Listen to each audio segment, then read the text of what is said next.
Hey guys, our next section here in Matthew that we're studying in our Bible study is Matthew chapter 6, verses 19 through 24.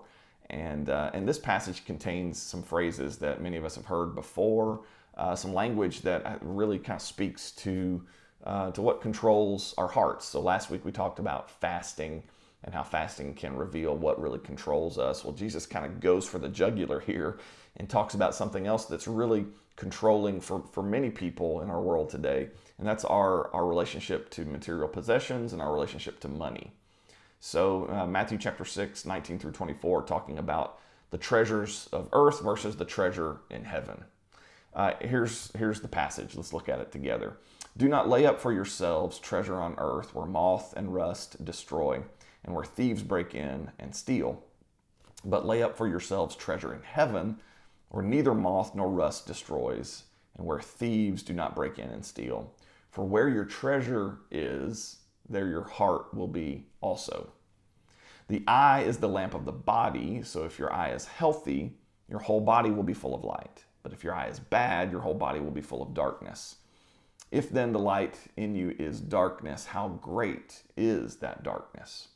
No one can serve two masters, for either he will hate the one and love the other, or he will be devoted to the one and despise the other. You cannot serve God and money.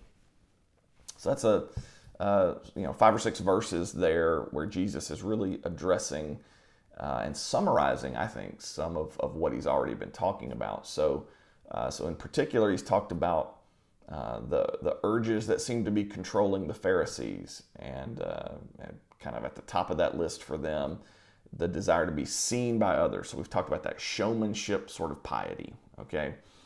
And so that's his critique of the Pharisees. But for the rest of the people listening to Jesus, or even for us as well, that may or may not be, our thing. But every one of us lives in a world where we value things. We live with a certain economy, not just a national economy that's on the forefront of many of our minds today. How can we kind of jumpstart our economy after a couple of months of being inactive? But even at a personal level, what sort of things do we value? Where do we really put a lot of emphasis? What do we treasure? And Jesus says that really indicates what is in our hearts. So a really powerful teaching. Again, the specific focus is on economics. It's on what we value. So a couple of things kind of stand out to me that I'd like for us to think about here in this particular teaching. First is this. Jesus says the natural tendency of material possessions is for them to wear out. Okay? So he talks a lot about the kinds of things that, the treasure that rusts, that moths can eat, and destroy. He talks about things getting, stolen, things decay. That happens, right? We live in a world where we know that. And there are a lot of really savvy companies that take advantage of that, You've been there before, probably. You get that brand new car, maybe, and as soon as you drive it off the lot, it depreciates in value, right? By, I don't know, 20%, maybe more, maybe less. We've been there before with, thinking that we've got to have like the latest gadget, right? So you go and you get the new iPhone, or you get, some toy. And it's great for a spell, until the new model comes out. And then you look at that phone that you couldn't wait to get, and you're like, oh, this piece of junk, I got to have the new one. And so all that just sort of proves what Jesus says, that the treasure on earth can be really fleeting at times. It can be there's things decay, things wear out. So that's why Jesus directs us instead to the kind of treasure that is in heaven, the treasure that is made of different stuff. Okay, the treasure that Jesus is directing us to is eternal in nature. I love what Simon Peter says about it. 1 Peter chapter 1, verse 4. He talks about our inheritance through Jesus, through the living hope. He says that we have an inheritance now that can never perish, spoil, or fade. And I love that. I've inherited some things from my family members who've gone on, and I've reached the point now where, my parents have been gone for 25 or 30 years or longer with my dad. And so the things that I've inherited from them, some of those things are starting to wear out. And it's kind of hard when you have a sentimental attachment to some of those things, but you reach a certain point where you realize those possessions, they can't, as much as we might want to hang on to them, they can't really replace the loved ones that they seemingly represent in our minds. So Jesus is directing us away from all of that and pointing us toward the inheritance that never perishes or spoils or fades. So that's one thing that kind of stands out to me. Two, Jesus seems to say that the things that we treasure will reveal the contents of our hearts. Think about it. I think that's what Jesus is getting at when he says, for where your treasure is, there your heart will be also. So what you treasure, what you value, your own personal economy, what really matters to you, Jesus says that will reveal a person's heart.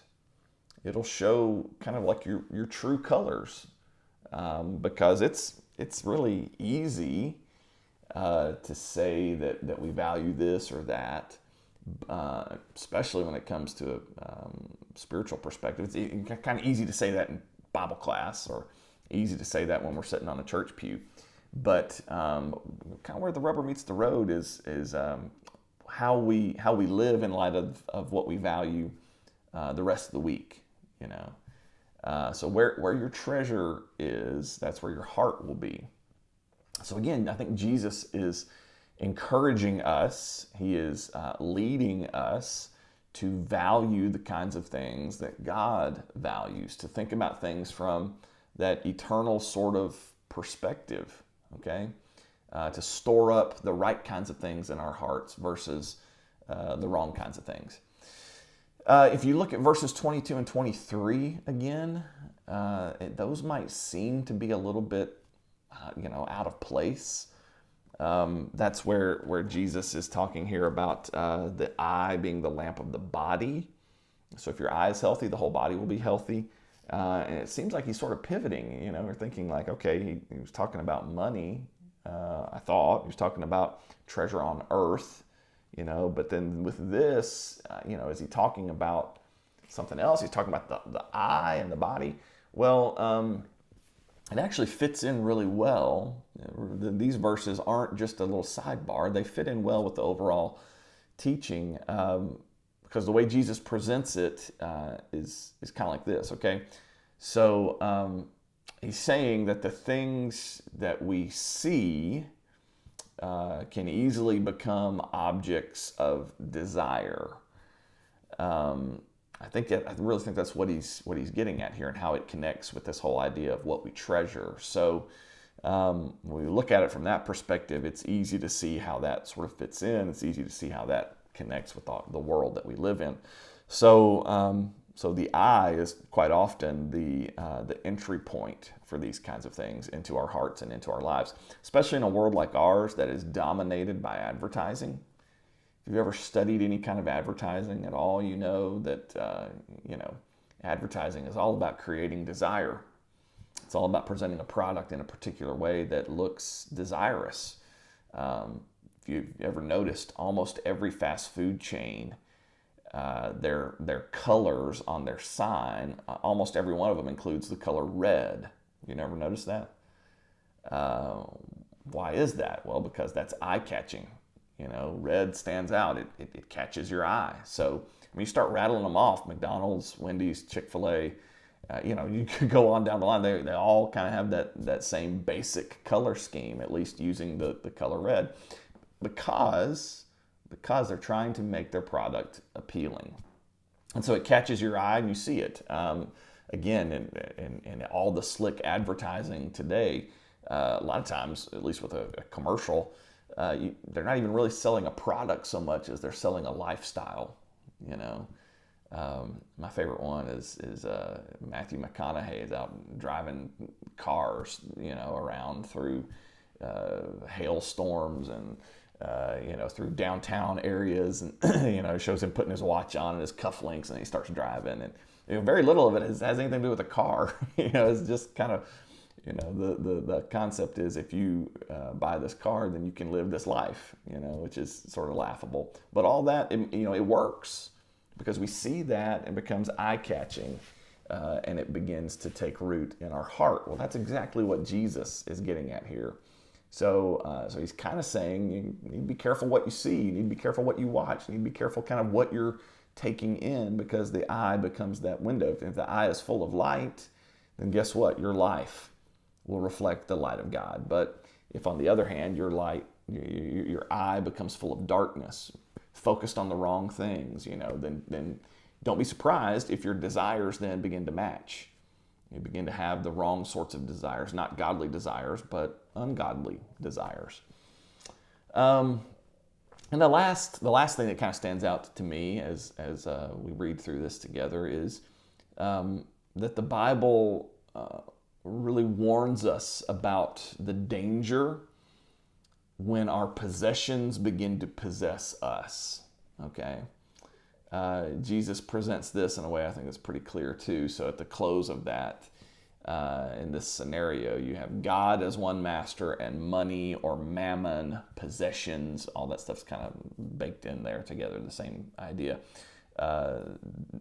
Money or mammon is another master. So Jesus is saying basically this: you can't have devotion that is divided among different masters. You just can't. It's not the way it works. So, this is like the guy, I knew a guy in church growing up who he rooted for Alabama in football, basketball. He liked Kentucky and Vanderbilt back when they were really good. Mississippi State was his baseball team. The Lady Vols were his women's basketball team, and it was just kind of silly. It's like, you're not really a fan of any of those programs. You're just sort of out here front running. Where I come from, you pick a team and you die with them. That's just what you do. But it can be really easy in our lives, not sports, but just our regular lives. It can be easy to do that. So, like we said, it's we may say that we value the things that God values. Again, especially when we hear a sermon and we start nodding our heads, or we're in Bible class and talking about that. But then during the week, it can be awfully easy to live according to a different economy, to live out a different set of values, And so that's kind of what Jesus is getting at here. It's sort of that Joshua 24 moment, It's like, choose who you're going to follow, but as for me and my house, we're going to stick with the Lord. And so Jesus, as kind of like the New Testament Joshua, is putting this choice before us, and I think asking us to choose as well. So when we measure the worth of something, we think about our own values and our own like little personal economy. What really matters to you and what doesn't. I think this sort of teaching can help remind us to seek those kinds of things that really matter from an eternal perspective. Those are the things that matter the most to the Lord. Those are the things that matter the most to His people. Probably told you this before, but with our children, whenever they're dealing with something that is really bothering them, maybe it's a test grade that they didn't get the grade that they thought they would, or if it's athletics, we end up losing the ball game, or even a personal performance. I struck out 3 times, Dad. Those are the kinds of scenarios that come up a lot around our house. But I've started saying something that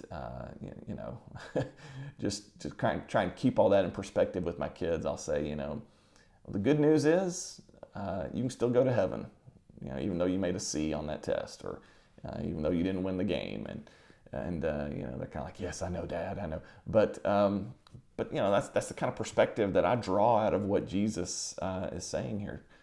Sonny has started saying to them in the similar sort of scenario. Her line is like, "Well, this is not a salvation issue.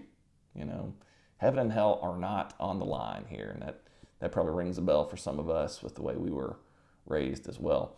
So that works with kids. That's our job, But I think for us as grown-ups, I know I need this. We need somebody who's going to say the same things to us when we start to value the wrong things instead of the eternal things. And thankfully, Jesus is willing to be that kind of person for us. And so again, I think that's part of this teaching. We'll have some questions that we can discuss as a result of it. But let's hear what Jesus says here. You can't serve two masters.